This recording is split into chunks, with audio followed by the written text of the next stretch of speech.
Stay a while. No, don't look at the clock. Time has no power in this attic. Here, 1920 is just as real as 2026.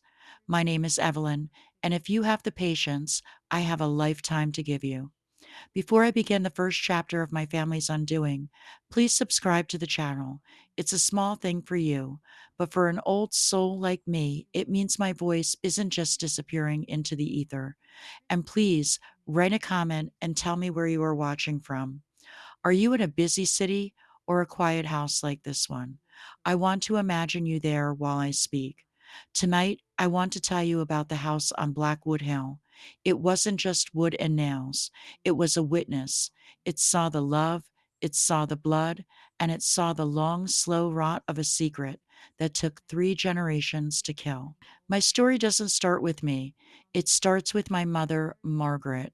She was born into a world of lace and silver, the daughter of a banker who thought he could buy the stars. But Margaret, she had a heart that beat for the earth. In 1918, when the Great War was ending and the world was shivering from the fever, she met my father, Silas. He was a coal miner. He had dust in his lungs and poetry in his eyes. Their love was a scandal. Her father called it a degradation, but Margaret saw in Silas a strength that didn't come from a bank account. I remember her telling me about their first meeting. It was at a fair. The air smelled of fried dough and livestock. Silas had won a small wooden bird at a shooting gallery. He gave it to her, and when their fingers touched, she said she felt a spark that burned brighter than any chandelier in her father's mansion. They ran away. They traded a palace for a 2-room shack near the mines, and for a while they were the richest people in the world. But coal is a jealous master. I was born in that shack. My earliest memory is the sound of my father's boots on the porch. Thud, thud, thud. That it was a heavy sound, a tired sound. He would come in covered in black soot, and my mother would wash his back in a tin tub by the fire. She would scrub until his skin was red, trying to find the man she loved under the grime of the earth. Silas, she would say, let's go west. The air is clean there. 1 more year, Maggie, he'd reply. Just 1 more year to save enough for a plot of land. But 1 more year is the lie that kills all dreams, isn't it? In the winter of 1929, the earth finally claimed its due. I was 8 years old. It was a Tuesday. I remember because it was the day I lost my favorite ribbon. I was crying about that silly ribbon, not knowing that by noon I would have no tears left for such trivial things. The whistle blew. It wasn't the usual whistle that signaled the end of a shift. It was a long, low moan, the sound of a funeral before the bodies are even found. Every woman in the village ran to the mouth of the mine.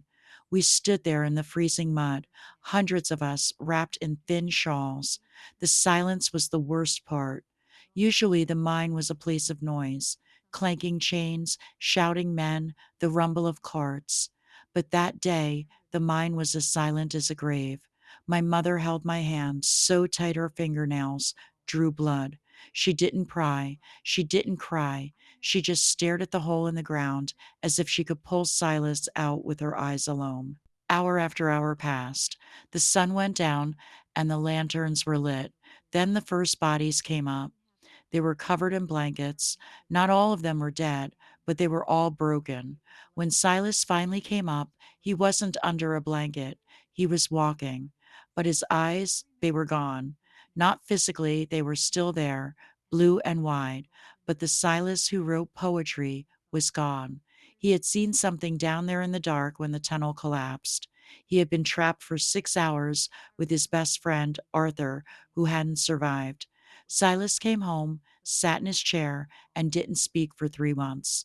That was when the Blackwood curse really began. It wasn't magic, it was the weight of survival.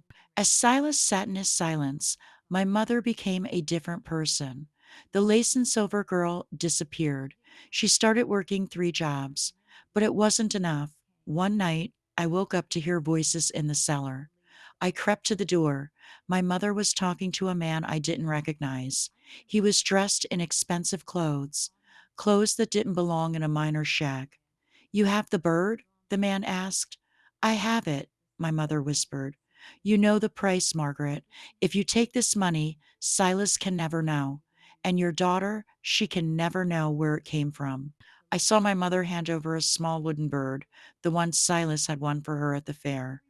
But it looked different. It looked heavier. The man handed her a thick envelope. The next day we moved. We didn't go west to the clean air. We moved to the big house on Blackwood Hill. My father didn't ask where the money came from. He was too lost in his own head to care. But I knew. I knew that bird wasn't just wood anymore. And I knew that my mother had sold something much more valuable than a souvenir to get us out of the mud.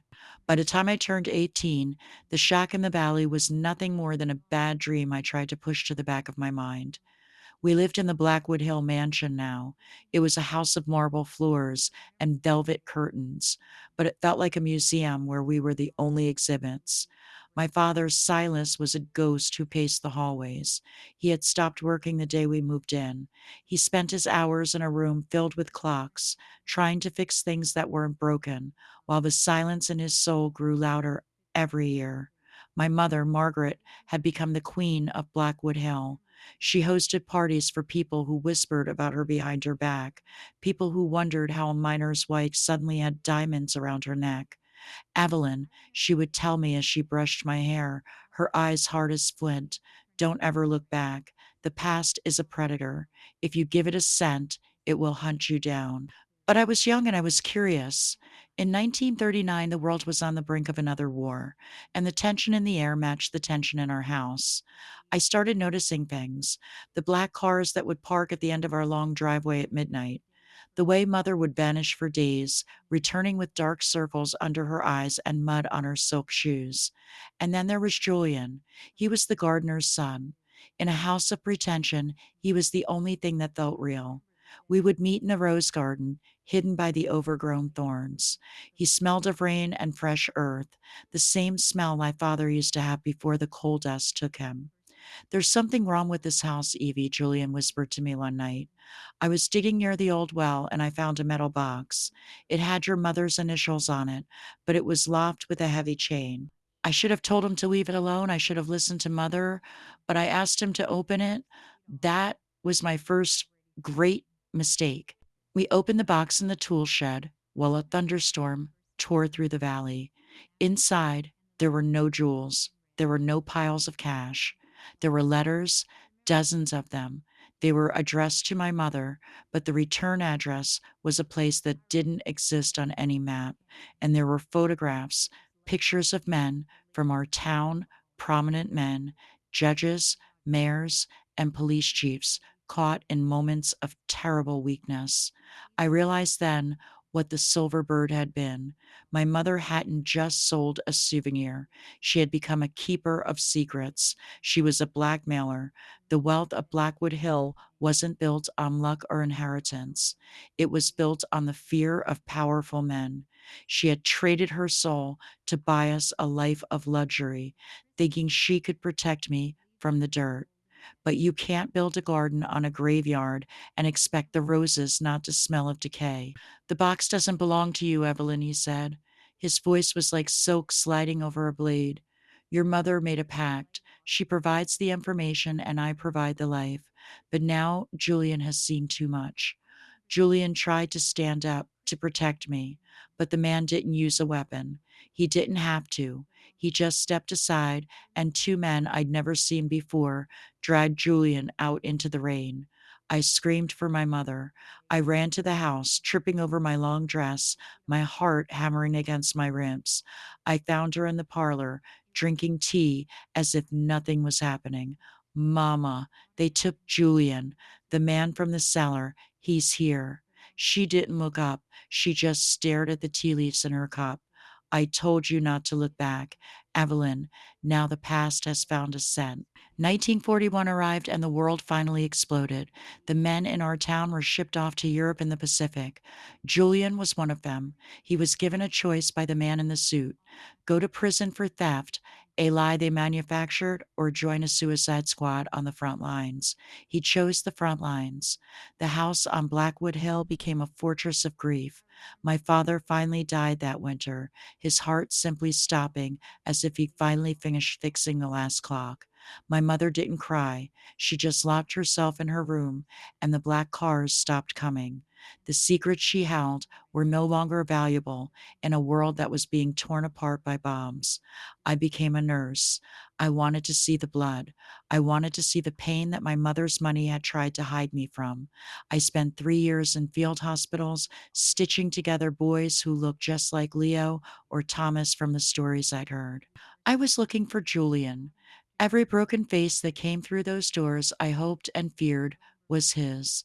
Then in 1944, a letter arrived. It wasn't from Julian, it was from the man in the suit. It contained a single item, a small wooden wing broken off from a bird.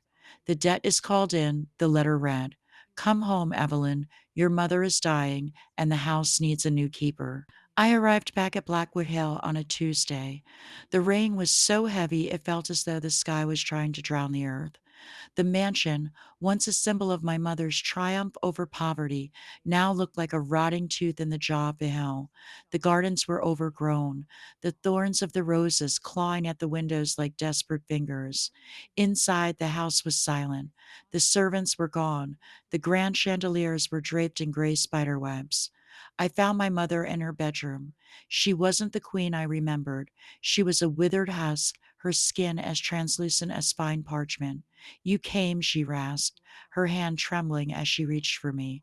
The man in the suit sent for me, Mama, I said, sitting beside her. He said the debt was called in. She let out a dry, hacking laugh. He always calls. He is a collector of broken things, Evelyn. He didn't just want the secrets of the mayors and the judges. He wanted us. He feeds on the choices we make when we are desperate. That night, she told me the ultimate truth. The silver bird hadn't been an antique. It was a vessel. Inside it was a list of names dating back 100 years, ancestors of ours, who had made the same bargain. Every time a Blackwood reached their lowest point, starvation, ruin, death, the collector appeared.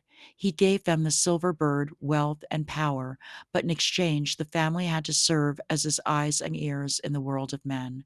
We were his spies, his gatherers of filth. I thought I could break the cycle, she whispered, tears carving tracks through the dust on her face. I thought if I gave him enough, he would let you go. But Julian was the price for your curiosity. I didn't wait for her to die. I knew what I had to do. I went down to the cellar, to the hidden room behind the wine racks. There it was, the archive, shelves upon shelves of folders containing the sins of a century. I saw names that shaped our country, secrets that could topple governments. This was the collector's true treasure. I gathered it all, every letter, every photograph, every blood-stained contract. I dragged them to the center of the parlor. My mother watched from the doorway, leaning on a cane, a strange light in her eyes. Fear or hope? If you burn it, Evelyn, she warned, the life we have disappears. The money in the banks, the title to this land, it all belongs to him. We will have nothing. We already have nothing, Mama, I replied. We are ghosts living in a stolen house. I struck the match. The paper caught instantly. The flames were blue and green, fueled by the chemical ink of 1,000 lies. As the fire grew, the house began to groan. I felt a presence behind me, cold, static. I turned. He was there. The man in the suit, but he wasn't a man anymore. His face was a shifting blur of everyone we had ever betrayed. You are destroying a masterpiece, Evelyn, he said, his voice echoing from every corner of the room. The debt remains, then take the house. I screamed, take the name, but you won't have my soul and you won't have Julian. At that moment, the roof above us groaned and a beam collapsed, separating me from the collector. I grabbed my mother and dragged her out into the rain. We stood on the lawn and watched as Blackwood Hill burned. The fire was so bright it turned the night into day. As the sun rose, the mansion was nothing but a smoking skeleton. My mother died in my arms as the last wall fell. She died smiling. She died free. So now you know, I never found Julian, not in the way I hoped. But years later, I received a package from a small village in France. It was a wooden bird carved by a soldier who had died in the final days of the war. He had left it with a local family, asking them to send it to the girl in the rose garden if he didn't make it. It wasn't silver, it was just pine, and it was the most beautiful thing I have ever owned. I lived my life quietly. I became a teacher. I lived in small apartments and saved my pennies. I never touched a cent of the Blackwood inheritance, which vanished into thin air the day after the fire, just as I expected. I am old now, the attic is quiet, but sometimes, just sometimes, I see a black car at the end of the street. I see a shadow that doesn't belong to any tree. He is still out there waiting for the next person to get desperate enough to reach for the silver bird. That is why I told you this. The world is hard, my dear. It will try to break you. It will make you feel like you have no choice but to sell a piece of yourself to survive. But look at me. I have nothing but these stories, and yet I am at peace. Don't take the bird. Don't listen to the man in the suit. The sun is coming up. My time here is almost done. Thank you for listening. It's a long walk, 3 hours of a life. But maybe, just maybe, it will keep you from making the same mistakes we did. Thank you for staying until the very end. This was the story of my blood, and now it belongs to you. Please subscribe to the channel if you want to keep these memories alive, and leave one last comment. Tell me, after everything you've heard, do you believe in the debt? Or do you believe we are the ones who write our own ending? I'll be waiting to read your words. Until we meet again, stay in the light.